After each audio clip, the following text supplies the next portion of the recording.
kala dib weyn buu nagu hayaa magaalada Laasdaco waxa ka baxa maalintii beerdhe qaad kala dib buu nagu hayaa beerdhe magaalada Laasdaco waxa ka baxa magaalada Laasdaco $2,000 beerdhe bishii sanadkii waan xisaaminay $60 milyan $60,000 bay noqotay dib weyn buu nagu hayaa salaadu nagu soo kala haya baalkaasi أنا قوان حنانية بيرلي بارك وأنا شقيك المعوضة قال قاتك روح على باركي ما أنتي وحي جبحة عقب وحي جبحة مع شغالة دبرت وحي جبحة ما أنتي بقولك تكون بلا بقولكم ما جبحة مشكلتي باركنا باركة كم صباحان هو بارك أنا قاتلهم يا أو ما ركبوا بقاريرة وتماركوا بقصبحان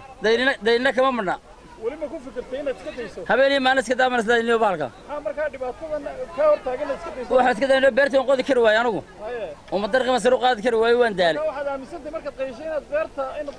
qodaysan ha fadafadan u qaaday ayaan aaminsanay laakiin inuu dhibaato xoogan dadka ku hayo lama gaashay mid xoogan oo khasaara ma lagu hayo baalkaas madaxweynaha musabbixina baalka niyo baa cashuurta lagu labalaa baan laga joojiyay beerma hadaad cunayso ma isku dayday inaad beerato ma waan beeray wixii dambe ma ka diir hayda ساسا كنت راوي كوسا نقطة